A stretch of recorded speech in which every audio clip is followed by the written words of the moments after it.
Ahli ekonomi memuji Belanjawan 2025 dibentangkan Perdana Menteri Anwar Ibrahim semalam yang disifatkan berfikiran ke depan dan ternyata madani dengan penekanan lebih ke atas penstrukturan semula ekonomi jangka panjang. Bawani Lel Cumanan dari Business School University Sunway berkata, fokus Belanjawan 2025 untuk meningkatkan daya saing global negara dengan menyokong inisiatif dalam sektor seperti semikonduktor, tenaga hijau, kewangan Islam dan transformasi digital. Beliau memberitahu FMT, inisiatif ini boleh menjadikan Malaysia pemain berdaya saing di peringkat serantau dan antarabangsa.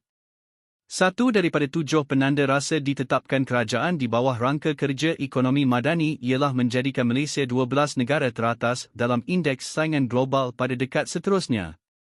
Belanjawan 2025 memperuntukkan 100 juta RM dana padanan untuk menyokong pembangunan penyelesaian kewangan Islam. 20 juta RM turut diumumkan bagi UiTM melahirkan lebih ramai jurutera dalam sektor semikonduktor dan 1 bilion RM sebagai pembiayaan teknologi hijau.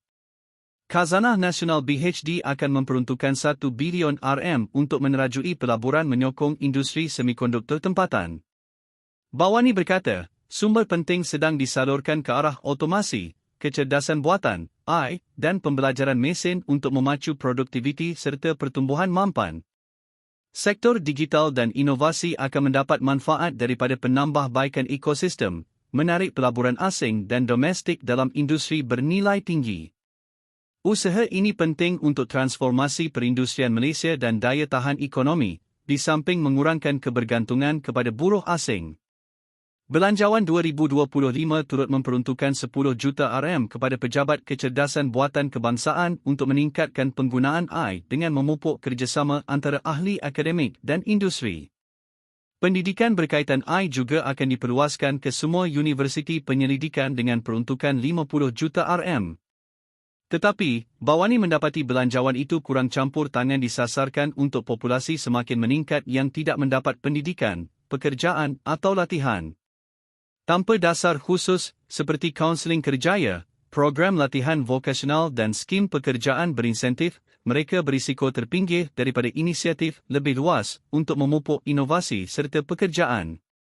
Nur Sari Ahmad Radi, Pengerusi Institut Penyelidikan Khazanah, berkata Belanjawan 2025 mencerminkan falsafah madani Anwar yang berhemat dari segi fiskal, tetapi menekankan pembangunan jaringan keselamatan lebih kukuh.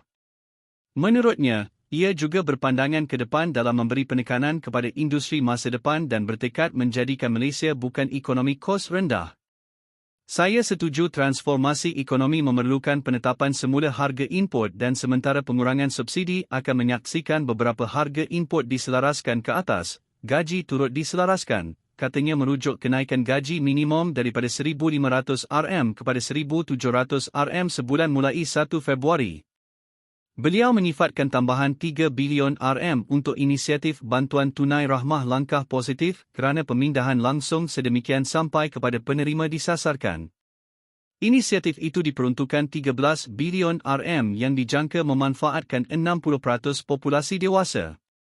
Nur Sari berkata, keseluruhan angka fiskal berada pada trend betul dan mengikut Akta Tanggungjawab Fiskal yang menetapkan sasaran imbangan fiskal pada 3% atau kurang daripada keluaran dalam negara kasar, KDNK, dalam tempoh 3 hingga 5 tahun. Kadar defisit, unjuran, untuk 2025 pada 3.8% daripada KDNK lebih rendah daripada 4.3% tahun ini, menunjukkan kadar pertumbuhan hutang kerajaan lebih perlahan. Ini menunjukkan Anwar menjadikan pertumbuhan hutang perlahan sebagai keutamaan dalam pembaharuan fiskalnya. Beliau turut memuji langkah meningkatkan hasil seperti cukai 2% ke atas pendapatan dividen lebih 100,000 RM yang diperoleh pemegang saham individu. Kerajaan juga bercadang melaksanakan sepenuhnya cukai jualan dan perkhidmatan diperluaskan mulai 1 Mei depan. Nur Sari berkata, belanjawan itu mengiktiraf keperluan memperbaharui subsidi dengan pelaksanaan subsidi RON 95 bersasar dijangka bermula separuh kedua 2025 yang akan menjejaskan golongan berpendapatan tinggi. Anwar berkata, 85% rakyat akan terus mendapat manfaat daripada subsidi kerajaan untuk 2025 yang dianggarkan berjumlah 12 bilion RM.